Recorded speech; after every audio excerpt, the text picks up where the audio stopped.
Robin is passionate about creating environments that support peak performance and well-being.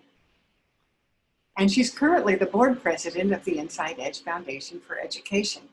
She received her master's degree in organizational leadership from Chapman University and has taught leadership classes at 2 universities.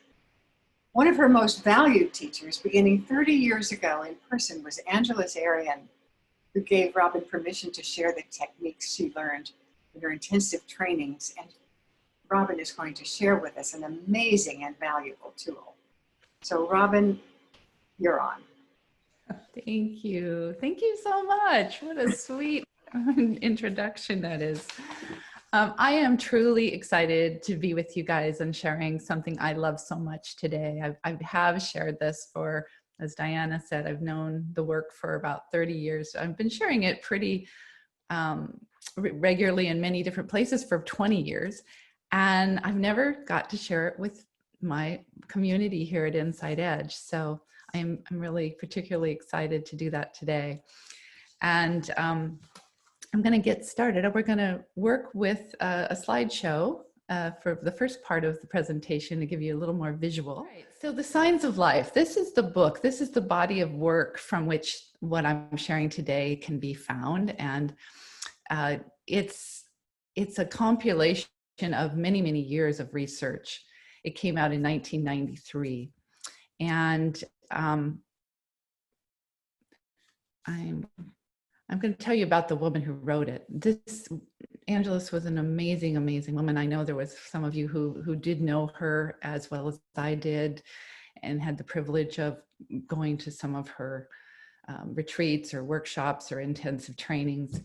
And, you know, now it's all of us carrying on the best of her work that really keeps, you know, her memory alive, and her work continues in many, many ways all over the planet. But how we can show up today and really honor this work is capsulized in these principles that she practices. And I think we can apply them all today as we are getting ready to really open to receive this wonderful new information for many of us. So the principles are about showing up and being present, following what has heart and meaning to us, telling the truth without blame or judgment, and being open to outcome rather than attached to outcome. These also line up with a body of work that she did called The Fourfold Way, in which she challenges us to develop archetypes in ourselves that really can fully represent those 4 areas of principle. So we might touch a little more on that later, but this gives you a sense of who she was and what was important to her. Angeles was a cultural anthropologist first, and she did many, many years of research. She was then put her research into award-winning books. She was a teacher at the university level as well as in corporate settings, and many and many of her own original workshops. And then she developed these practices out of her work that use cross-cultural components to help us, how do we apply what she researched and what knowledge she came away with. And that's part of what I love so much about her, is she really does help us apply this information to our lives in communication skills, in creativity, problem solving, healthcare, education. Many, many genres have been using this material. So that's just a little about who she is and what we'll be learning about. So Angeles, for this work, for work that led to the book on Signs of Life, she had this wondering, and it was probably, 1980-ish, maybe a little before that. She had this wondering. She'd already done quite a bit of work with symbols, and she have published a book, but by the time I met her, called the Tarot Handbook, that looked at these universal symbols that are in the tarot cards or the oracles, not as something woo-woo or mysterious, but in a cross-cultural perspective, how from the viewpoint of psychology and anthropology and culture, how can we understand these symbols and what they are, what they mean across different cultures. So she already had started her work with this passion about finding what connects people. How can we bridge? How are we the same? What is the thread of the humanity that's in all of us throughout all cultures? And so she'd done some of this work already with the symbols, as I said, and now she's wondering about shapes. And so her wondering was, are some shapes found in all cultures and art? And if they are, what does that say about the human psychology that creates the shapes? You know, what is it that's the same, that's found throughout the world? And of course, the language of the unconscious, beyond the barrier of the verbal language, the language of symbology and shapes is the language of that unconscious, or that soul language, if you will. So she wanted to understand more about what is that. So first she did a 7-year cross-cultural study where she found that yes, indeed, there are five universal shapes that are in all cultures. And once she found that out, she also dug a little deeper and found out that not only are they in the cultures, but the meanings associated and aligned with each of those shapes is the same in all 5 cultures. So a circle in Africa means the same thing as a circle in China. And that was interesting to her. And she found that out by, a lot of interviews and etc. Then she went another step. She designed this test that she would take into cultures around the world. She tested over 6,000 people in her initial research, and she found that there was that actually when people shared their preferences about which shapes they were drawn to, there was an alignment with their inner resonance of how those shapes are a barometer of their current internal processes. So parts sometimes in your life, you may be very aligned with a certain shape, or the attributes that shape kind of unconsciously represents to you. And if we're aware of that, we can be more cognizant about how to support ourselves in our current soul's process, or you might call the inner process. So she did that research. Then she went even farther. Once she did that and she found it, yes, indeed, it is a good barometer. Yes, I'm testing this out. It seems to align. People are this has some merit that, we can use these shapes and what do we use them for? Then she went to the third stage of her research, was using the tests in different settings, gathering more data on the impact of using these tools, and how does it work if we use these things, if we actually are aware and align with these shapes in ourselves and those attributes. How can we use that in a practical way to support ourselves? And communication and productivity were 2 particular places that she looked at that. So after she did all this research, now we're talking probably 13 years or 14 years, now she publishes the book. So I met her when she was in the process of this and when she hadn't published the book yet. And in fact, I was introduced to these shapes in an article she wrote in 1987. So she, that was before she'd done all the rest of the extra things that we're going to learn about today. So one of the other things about Angelus that I really came to appreciate was her trust in silence, mystery, and the value of dropping into that deep river inside of us, which could also be called the heart center. So Diana shared a beautiful little dip into that this morning for our centering.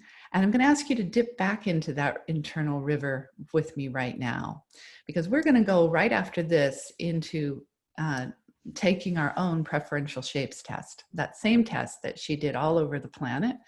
We're going to get to take that today. So to get ready for that and make sure that our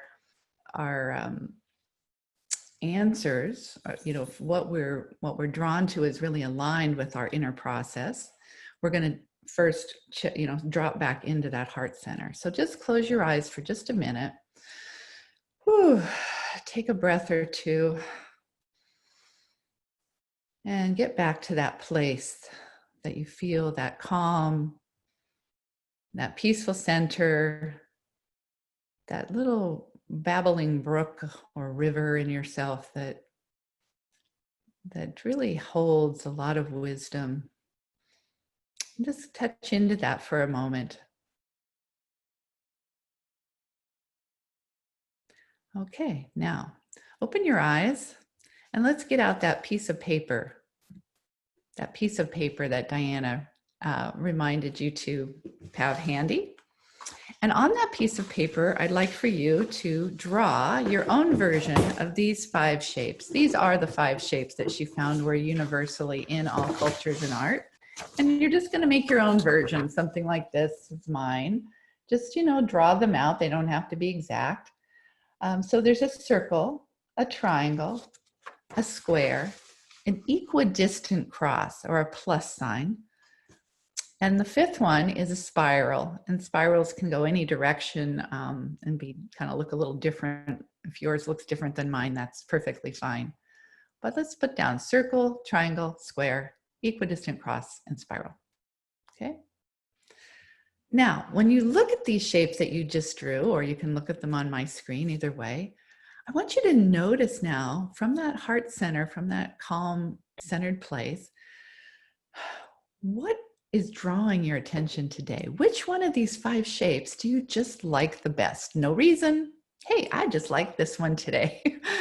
And I want you to figure out what that is. Don't think about it too much. Go with your gut here. Pick the one you like best today and put a 1 under that shape on your paper. That is your first position shape, okay? All right, to clear that now, let's close our eyes. Take a deep breath. Clear out that thought. And now let's open our eyes, come back to our paper or the shapes on the screen. And this time I want you to just notice which one of these 5 shapes are you just not liking very well? The one you like the least of all of these. Again, no reason why, just for whatever reason, you're not feeling this one today. You don't really have much interest in it.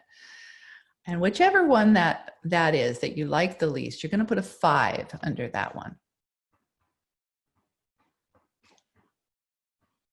Okay, so now we should have 2 shapes that already have assigned a number, a 1 and a 5. We have 3 shapes left that are still available. And so I want you to close your eyes one more time. Wipe off of your mind whatever process you just did, and now come with fresh eyes. Open your eyes, look at those remaining 3 shapes and pick the one of those 3 you like the best right now. Just like this one of these 3, I like this one. And whatever one that is, put a 2 under that one. Now you should have 2 shapes left with not a number. Look at those 2 shapes. Of the one you like best of the 2 remaining, you put a 3 under that one. And of course, there's 1 left, and that one will get a 4. So you should have 5 shapes and 5 numbers assigned to those shapes now under there. Okay. So this is the instructions. You'll get this in your handouts when I send it out to you, but it's step by step what we just did. And now we're going to talk about the order and the positioning. Okay, we're going to do that before we talk about the shapes themselves. What Angela's found was that the way we pick those shapes and how, the importance or the ranking that we give them has a lot to say about what's important in our life right now. The number 1 position is what she calls where you think you are, but it's really about something of current strong interest to you, something kind of like that shiny thing that you admire, that you love, that you're learning more about right now. You might know somebody that you really admire that has this quality. You aspire to this thing. It's a part of you that you're aware of and you're comfortable with, and kind of an interesting, fun thing for you right now. So that's the first position. The last position, the number 5 position, which you chose second, is this kind of old business, unfinished business, or something still to come, something that's just not up for you to work with right now. It's not really caught your attention. It's not your current process. It's something on the back burner. And it could also have an aspect of a shadow component to you, something that you don't like or something that you're avoiding. It could be that as well. May have this process or this shape may have aspects that you're uncomfortable with. So this is not one that is dominant for you in your current soul's process. It's something waiting to be dealt with later. Your second position is all about your strengths. This is your gifts. It's something it's like breathing air to you. This is something inherent and easy to you. It's a gift that you automatically offer to others usually.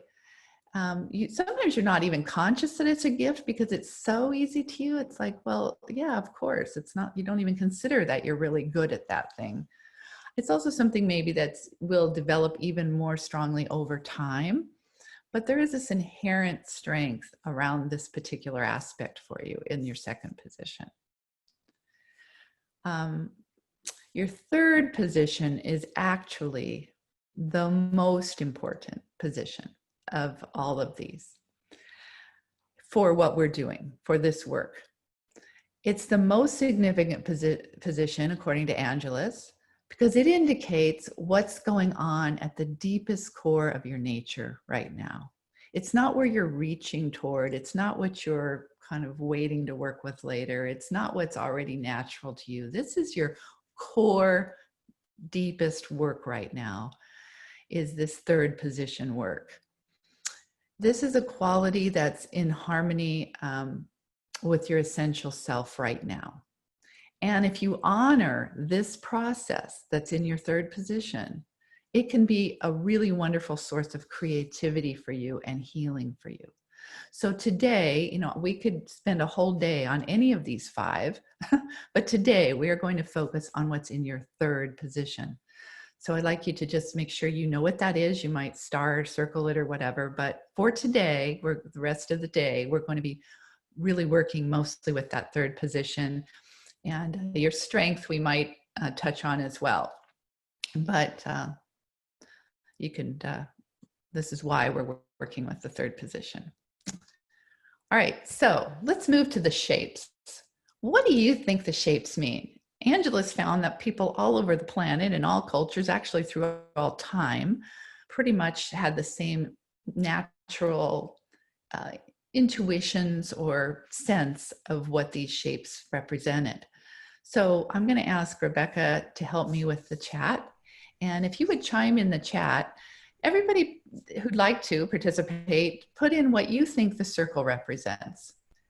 What would the circle, if you were at a circle right now in your third position, what might that say about you? What is that circle energy for you? Let's see. Bill Georges says no beginning and no end. Okay, great. Andel says sun. Okay. Diana says wholeness. Yes. Uh-huh. Harry says wholeness. Uh-huh. Leon says whole. Okay, great. Ewan says circle, wholeness, and completion. Same with Lorette LaRoche says the same thing. John Starkash says continuity, circularity, life force. And Carrie Bonici says group and community. All right. See, we don't even need, we don't really even need, the book to let us know this. So yes, all of that was pretty much right on. I'll do a little bit of a summary shortly about capsulizing that, but yes, all of that's pretty clear. Yeah, that feels right. Let's say about the square. The square gets kind of a bad rap, especially in our culture. In the Asian cultures, the square is actually quite a dominant shape, very revered and respected, and you can see things in the architecture and the arts. Also in some of the native traditional cultures, the indigenous tribes, the square is also a very key shape. But here in the US, we kind of give it a bad rap, oh, they're square, or, it's not as exciting maybe to us, but what do you think the square represents? Again, if you could chime in the chat, a few people, let's give a guess about intuitively. What do we know that that square feels like to us? So we have here, stability, structure, yang energy, linear thinking, boxed in, limits, confinement. Okay. Yes. Yes. So those are some of more than possibly the less ego enhancing aspects of the square. The square is also more than that. It is boxed in, but it's also quite stable and foundational, right? So it's a building block. Yeah. So all those things are also attributes that can be associated with it. But I'm going to ask you to open your mind a little bit wider to really appreciating the energy of the square. All right, so let's the triangle. Let's do one more. The triangle. If you had to guess, what your sense of triangle in the chat, what do you guys think the triangle represents? Rebecca? Direction towards something unknown, directional, determined, directed energy, supported, rising, reaching, triangle spirit, opposing thoughts, spirituality, ascension, pointed. Wow, we are good. I tell you, we're good. Yes, pretty much that's the general gist. And I'm not going to go through the other couple. I'm going to go now to giving you a quick synopsis of the key words or the key concepts in each of these 5 shapes. So the circle, and what I'd like you to do is particularly pay attention to the one that's in your 3rd position when I'm speaking of this, and maybe even write the key words on your paper. Just so you remember them when you go into your breakout room. But basically, you guys nailed it with the circle. It's about wholeness and unity. It's also about aspiring to this being a whole in and of yourself, to being independent, individuated, unique contribution. It's also about the big picture, seeing the whole picture of things. And what's needed to really thrive for this particular process is space and the ability to express and explore and be unique and express your identity. So that's like really quick capsule. I mean, there's a chapter on this thing, on all of this, in the book, but just a few words to get the gist of it. Wholeness and unity are really the key words. The square I'll go to next since we played with that one. Stability and security. Stability and security are the 2 keywords that go with the square. This is a process where you're ready to build, you want to implement a plan, you want to manifest ideas, you want to bring form to things. There's a need for consistency and accountability and completion. These are valuable things in this stage, in this process, if that's a dominant process for you right now. Also, very interesting to me that this is one of the shapes that circles in childhood. So another piece of Angela's work that she did over time was look over time, do shapes change for people as they move through life? And some of her later work brought in that, and yes, indeed, she saw some of that, and that as we move into later stages of life, the square becomes a more dominant process for people. So you may have that circle into your 3rd position in that later stage of life. And also children in very young stages of life, stability and security are very important aspects. And you'll see a lot of squares come up in children's art. So that's kind of an interesting aside. Okay, let's go to the triangle. Yes, you guys are right. It's about the arrow, the pointing, the moving forward, focused on pursuing a goal, identifying what is the goal, the visioning process, and then pursuing the goal. So in this process, the gift is for visioning and planning, and there's a need for people, for your ideas to be listened to in this stage, because you're really laying the groundwork for something that's moving in you, that wants to be expressed and come forward. So if you have a triangle in your 3rd position, you know, right now you are in a visionary process, and goals and vision are really keywords for you. All right. The equidistant cross is all about relationship and integration. If you think about it, it's a crossroads, right? It's that place of intersection. And that's where we synthesize and integrate and connect. And there's a need for connection. If you have this in your third position, I would guess that you have a strong need for connection. It can be to a person. It can also be to a project. It can also be to a place. But there's this sense of union, partnership, integration, synthesis, connection with something important in your life, and maybe in many areas of your life right now. And the emphasis here, or the support system for this, is around quality shared experience and shared time.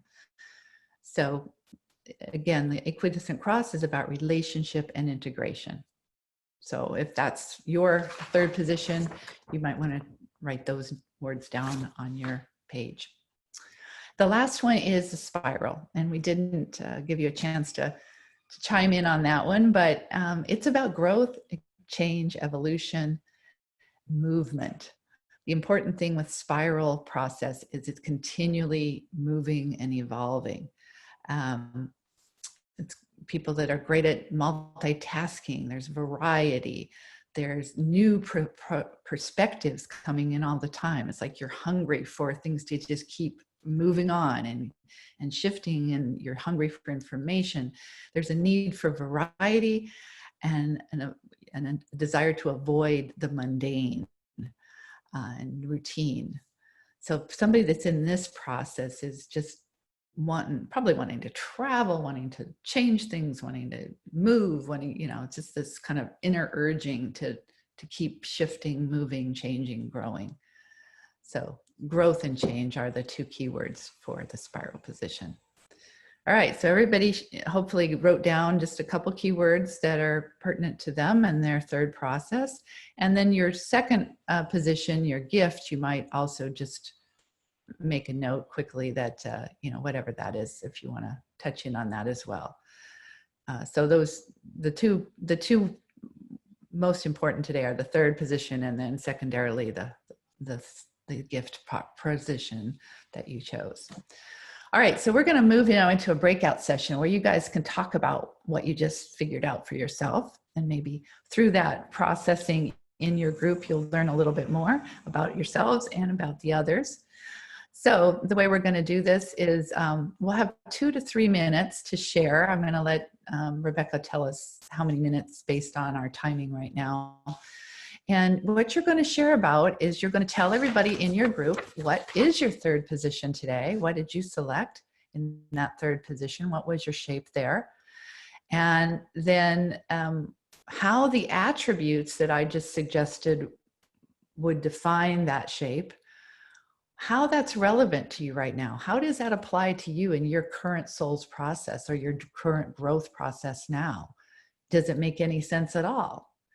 Does it relate? Does it feel right? Does it, maybe you don't really understand how that is even working for you. Maybe it doesn't, but just your own dialogue, a little bit about your position, third shape, and your, the attributes of that shape, how it relates to your current process. If you have time left over after your 2 minutes or 3 minutes isn't up, you can also share with everybody what your gift position is. And then maybe how that gift can support you in the process you're in right now. Okay, so share third position, how it's relevant, and then if you have time, share your second position. All right, I want to model this. So Rebecca, would you help me out with this? What was your third position? Okay, so my third position is the circle. Okay, and how does that relate, do you think, to your current process? I'm having a really hard time understanding how it does relate. So I was hoping to talk more about that with you, actually. All right, well, and many people may, if this is the first time you're learning this material, it may be, well, I don't really get how this connects. So let's just play with that. That's a great place to start and model this. So if that's how you're feeling when you get in your breakout group, share exactly what's true for you as she did. And maybe somebody in the group could support you in saying, all right, well, the circle was about wholeness. Is there a big picture and individuation and the idea of unique contribution? Are any of those things connecting to you right now in your life? Yeah, very much. Now that you said that, yes. Okay. So one of those things I mentioned, which one did you perk up for most? What is it? Wholeness? Is it individuation? Is it the big picture? What part of that is in your process right now? It was probably sharing and wholeness and a specific purpose. Okay. All right. So there you go. So, and then what was your second position? What gift energy do you have innately? Triangle. Okay. So is there a part of you that is continually wanting to go to the next level, to reach for the next goal? Is it just sort of something natural feeling for you? Always. I'm always pushing myself to be better at whatever it is that I'm doing. And do you do that for other people? Is it a gift you share with others? Kind of gentle nudges to support them in being their best people. Is that something that is innate for you? Okay. Yes. All right. Very. So there you go. So thank you for helping me model that. You're welcome. So, we're not this is just a really quick first dive into this. So this is the assignment. Help each other in your groups to pull out something relevant with what they're seeing in their positions. Okay, well, we do want to open it up for some questions. If your voice or your microphone isn't working well, you could do something in the chat. You could put a question, Toby, for example, in the chat if there's something you'd like to ask, and I can support you in exploring that a little bit more. But I'm really interested to understand about how people found the process we just did, rather than specifics about, well, what does this mean exactly for me? What I really like to know now is, who found the process interesting, inspiring, curious? What was your sense of it? And you can put that in the chat. And you could also, anybody who'd I'd like to take one or two people to share about their experience with the process. And then if there was anything they needed to clarify or ask about the process. So if you could raise your hand, if you have a question for Robin right now. Nisha Anderson has her hand up. Okay, great. I don't have a question, but I would gladly share how much I enjoyed the process, and I am astounded at how accurate it was for me. Wow, It's great. just amazing and quite uplifting, which I need. So good to hear. Thank you. Thank you. And who else would like to share about how their process was? So we have from Lan that she loved it and it brought clarity in the chat. She wrote that. And Cynthia Starr said all positions are on point. And yes, great job, Robin, from Sandra Barrett. Oh, thank you. My question is in the second position, which is our strength. Uh-huh. Is that a strength that relates both to our inner selves, our core self, as we've gone through life or are going through life now, and or the external world? I suspect it's a combination of those. So mine was the square right now. And is that something that I've carried throughout my life, or is that something that's showing up right now? Will it change? I'm sure it'll change. I wonder. That's a great question. It's a great question. I'll read you just what Angela says about the second position. The shape placed in the second position is the shape you have chosen for your second preference exhibits an inherent strength predominant in you at this time. whether you know it or not. You demonstrate this strength to other people without effort. The shape in this position indicates areas of your nature that are currently fluid, strong, and resourceful. This shape reveals the innate talents that you're using to assist the growth occurring in your third position. Okay. Many people who have taken the test report that positive feedback and compliments are given to them about this aspect of themselves. And another thing I remember her saying about this position was it changes the least of all the others. When she did her through lifetime analysis, you kind of come in with a gift, you develop it more and more strongly through your lifetime, but that position doesn't change a whole lot. I know for me, I've been doing this 30 years. It's always been, my second position's always been a circle. So it kind of makes sense, just kind of innate in you and sort of a helper energy for your lifetime, really, I think. Good. A great question. Okay. Thanks, Robin. You're welcome. All right, so we are going to move now into learning a little bit more, a deeper dive into what do we do with this information? So I'm excited. I want to get right to that, and I'm going to share my screen again with you. All right, so connecting the shapes to other research. So besides just this one-off, body of research about the shapes in all these cultures, Angela started putting together her other research. She did quite a bit of research about transpersonal psychology and connecting how do the shapes fit into that? How do they fit into our needs and our fears and emotional support that we need? Then she looked at her body of work about the archetypes, which she, I think, started with her tarot work, but then moved it into a much bigger body of work called the Fourfold Way. And in that, she looked at how do these shapes connect to those 4 key archetypes that she found throughout cultures, which are the warrior, the healer, the visionary. Oh, I have healer twice. The warrior, the visionary, the healer, and the teacher. Sorry, that's an error there. I'll correct that. And then she looked at, okay, this was the same time that Joseph Campbell's work was very popular, and his research was groundbreaking about the hero's journey and archetypes and mythology. And so she was very connected also to that work, and she looked at how can I bring anthropology and mythology even more into the shapes, these relationship to these shapes and this process. So she did all that, and then she came up with even more about each of the shapes. And so I want to share those with you. And again, you'll get these handouts, so don't worry about having to take tons of notes, but really notice the one that's your third position particularly.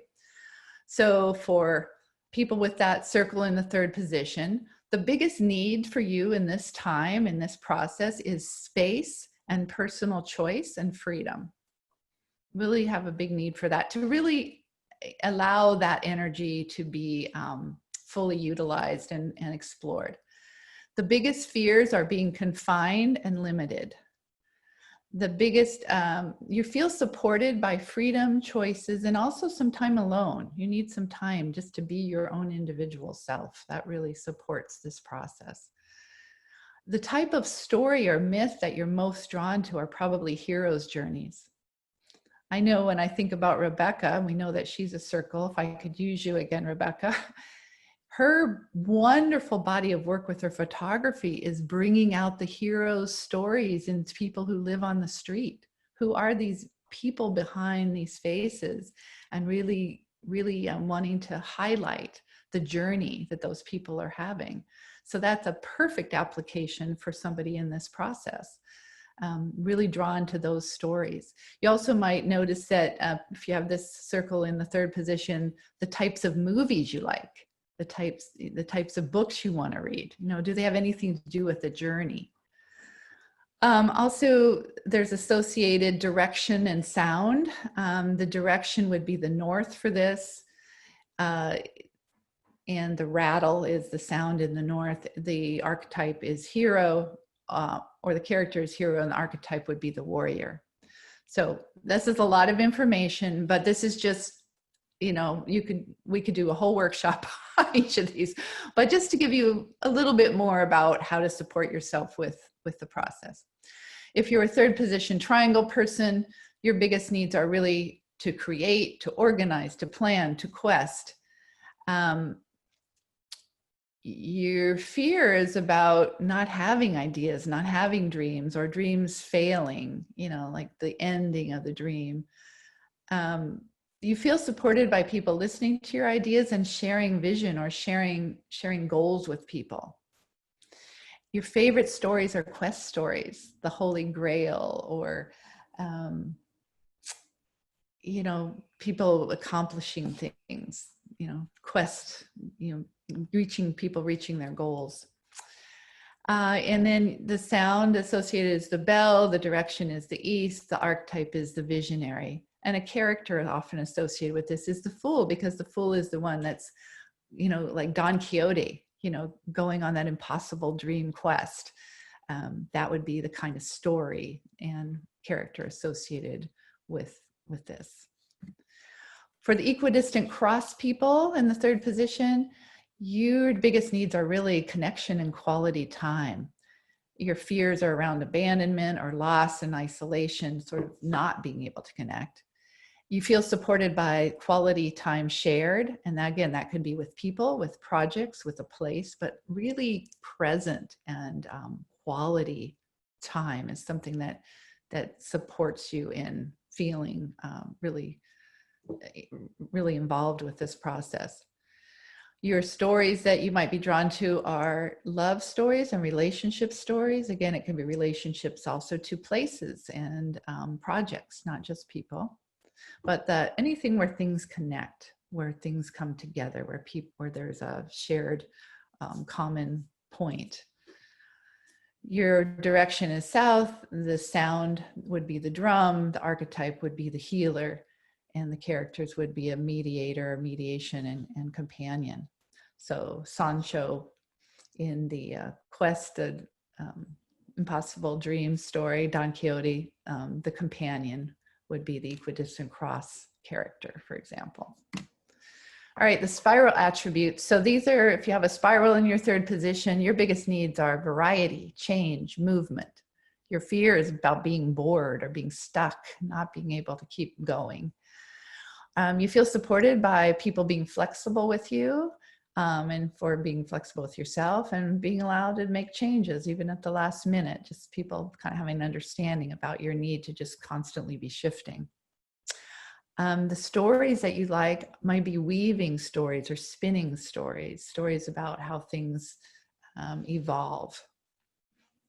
The archetype is the teacher, and the character would be like an old wise person, would be one character you might see as a spiral attribute. And the fourth one is the square.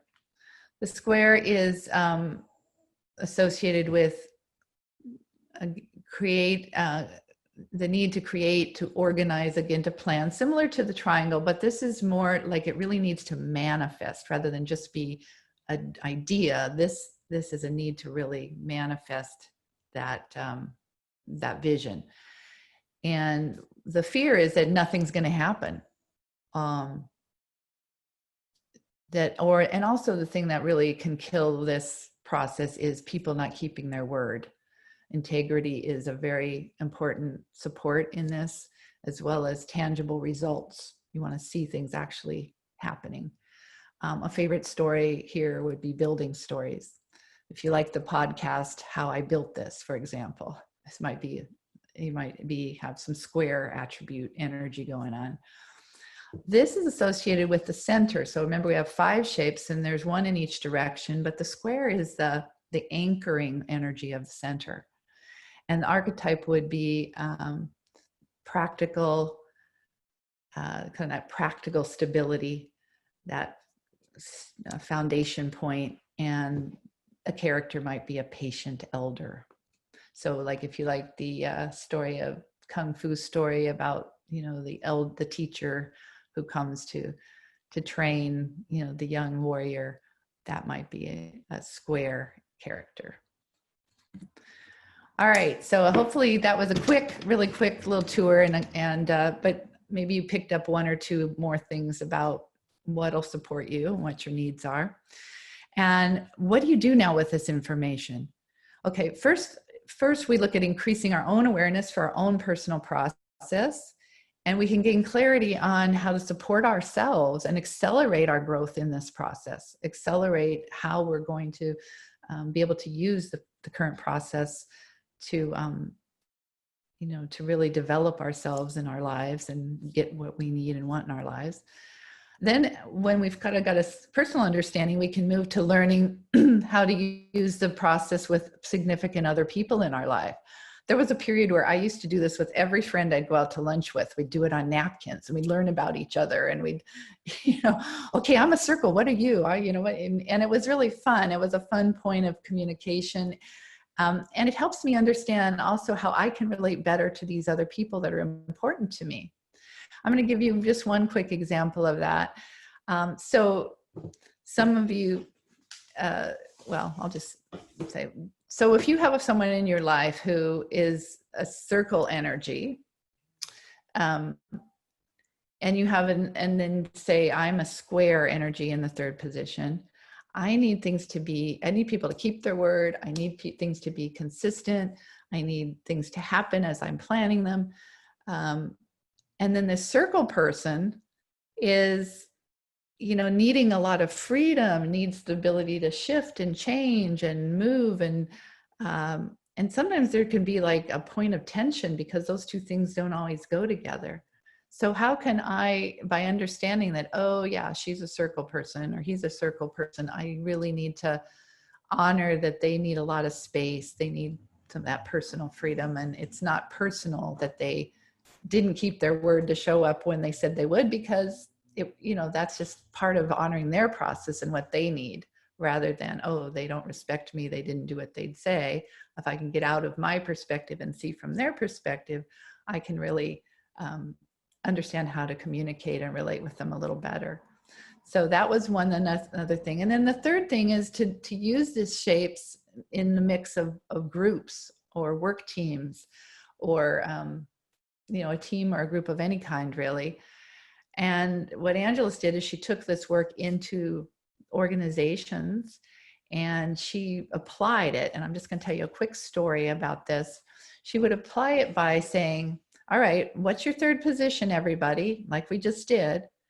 We are going to set up the work environment for the next 3 months to totally honor that third position.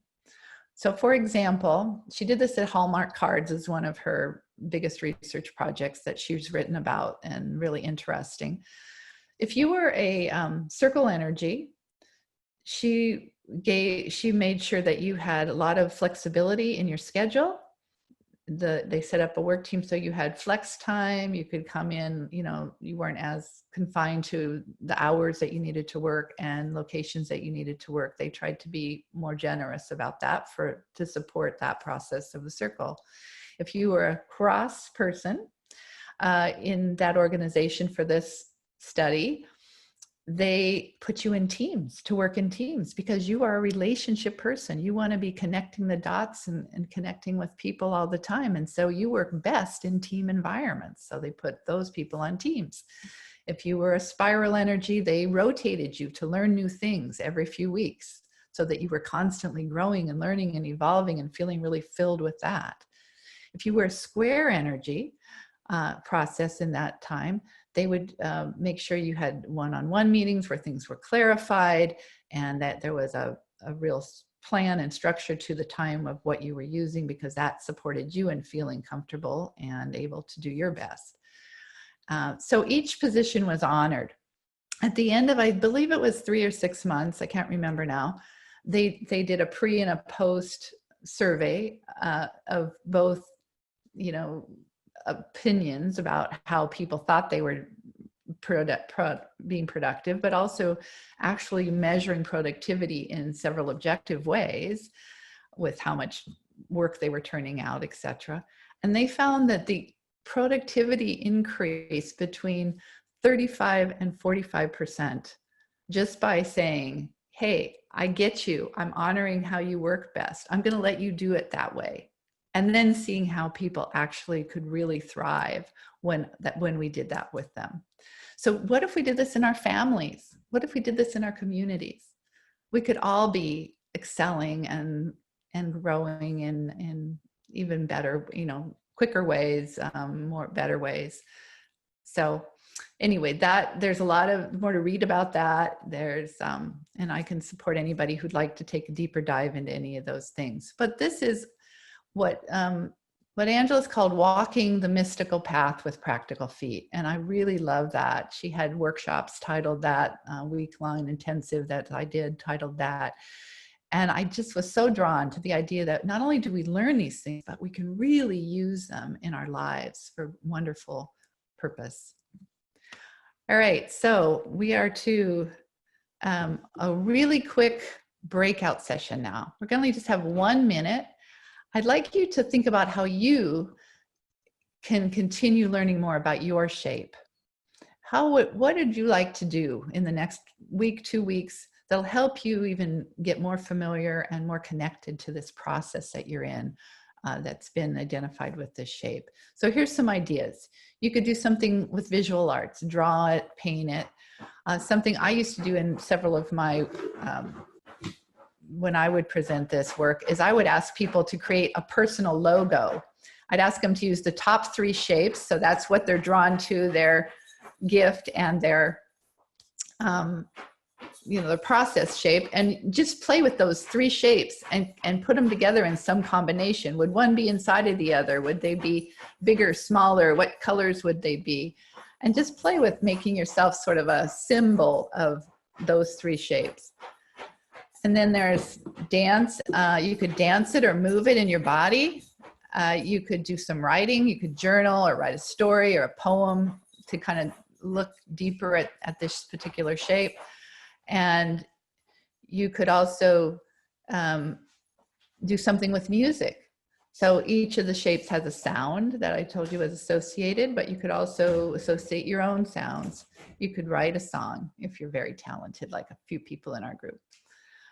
Or you can just, buy the book and really read a lot more about all of this that I've given you just a quick little overview of. So think about that, go into your breakout session and share with your group now, how are you gonna dive a little deeper into learning more about your shape and your process? Any closing words here before we?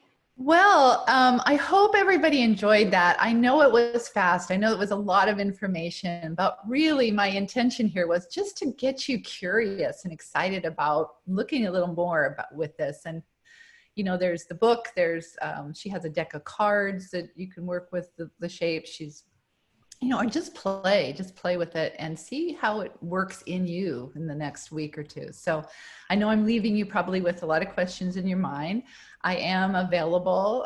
You can email me if you have a burning question or something, and you will be getting the handouts, that we saw today. You'll be getting in an email, so you can share this with friends and review it for yourself too. So thank you for playing with me. It's really been fun to share.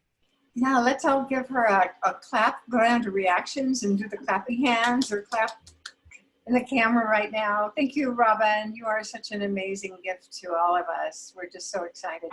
And that was very provocative, and it really seems to broaden our intuition as we kind of tune into something, the mystical. It's very, very exciting. I just want to review and give you a preview of some of the upcoming events. I think this is an amazing calendar we have leading up to our 35th anniversary. Our next meeting will be with Loretta Bruning. She's the author of a book called Habits of a Happy Brain, and she's going to talk about rewiring our brain for happiness. She has ways that we can trigger all of the life-enhancing hormones. And I think this is going to be really valuable at this particular time that is so challenging in our world. Then we have Martin Root coming up. He was one of our earliest speakers at the Inside Edge, one of our most challenging and provocative speakers. He has a book called Creating Heaven on Earth, and he's going to be giving us 3 questions and having us come up with answers on how we can create heaven on earth right now. John Welshons is also known as Ramananda. He's one of the closest friends of Ram Dass. And his first book was on grief, and he is going to be addressing when prayers aren't answered. How do we react, and what do we do with our earnest prayers not being answered? That's going to be a fascinating morning. Then we have Don Miguel Ruiz Jr. on 7 Secrets of Healthy, Happy Relationships, and John Gray on Beyond Mars and Venus. So if you go to InsideEdge.org, you will see a little button that says upcoming events, and you can go enroll in any of those. It's going to be a very exciting time coming up right now. I just want to really thank the tech team, Rebecca and Marali, and thank you so much for all you did to support us today at Challenge in their tech world. And we're going to now all turn on our videos because we're going to take a moment and have some very beautiful music that we can really see each other. And Marali is going to spotlight each of us just for 3 seconds. And we're going to hear some music, which is I Am So Blessed by Karen Drucker. And we're going to rotate the spotlight. And during this time, let's just kind of send beautiful energy to these people who are featured on our screen.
Okay, everyone. Can you imagine how blessed I feel after 35 years to see this screen full of beautiful faces, some of whom have been with us from the very beginning. And my heart is so full. Robin wanted us to check in with our hearts this morning. Our hearts are so full, Robin, with what you've given to us this morning, your great deep knowledge and life-enhancing information always. So this is time we can take ourselves off mute. We can all say goodbye to each other. You can go to your reactions and clap your hands so that we know how you appreciated the morning. Thank you, Diana. Wonderful. Thank you, Diana. Thank you. Thank you to our host. Love Wednesday mornings.